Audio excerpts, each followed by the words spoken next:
So here I am sitting at the table with my Cons arrows. There's a whole bunch of them back here, baker's dozen. And I was really kind of wanting to start experimenting. And this one with the yellow tape on it, that's the 13th arrow. That's the one that's, not quite up to snuff weight-wise with the rest of them. So he spines them, rotationally.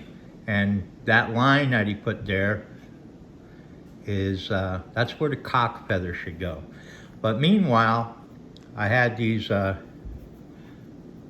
Nocks he makes, and they have a stem on them. Now, fortunately, he threw 3 in the pack for me so I could get to testing and tuning. And I guess maybe it's not everyone who has a full drill index at their house, but me being a machinist, I was going to take these in and put them on a lathe to make sure the hole got centered for the stem properly.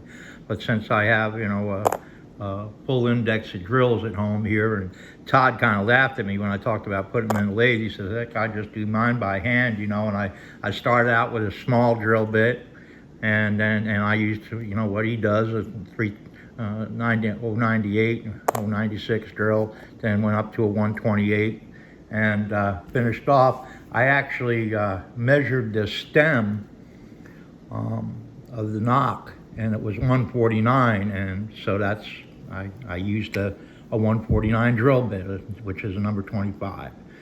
But I was surprised at how the drill did follow the hole. He told me he does this method because he walks it up so he can keep the hole centered, and I think I did a dang good job of, let me get that back in the picture, it's kind of hard to maneuver everything here, of centering that hole.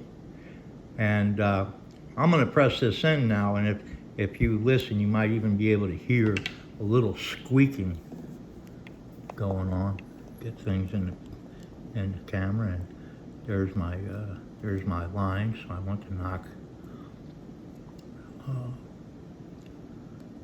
perpendicular to that, and there it is.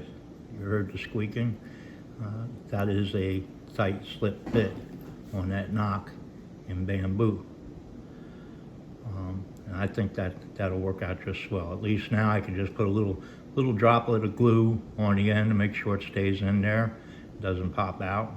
Or I could use the saran wrap method of, using it as a shim binder with cling wrap and force it in there so that I don't have to glue it in there. And this will help me see how the arrow's coming off the bow. I'm shooting a 36-pound Parker.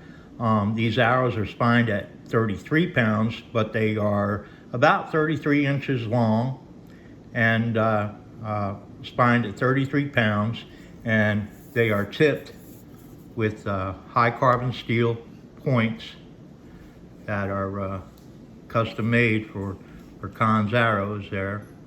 And then of course the brass tube pudding, which he uses an OD reamer to ream the shaft down so that it gets an exacting fit on that brass footing. Because if you didn't, the shaft itself is fatter on the point end, the bamboo. That's the base of the stalk, the bamboo stalk.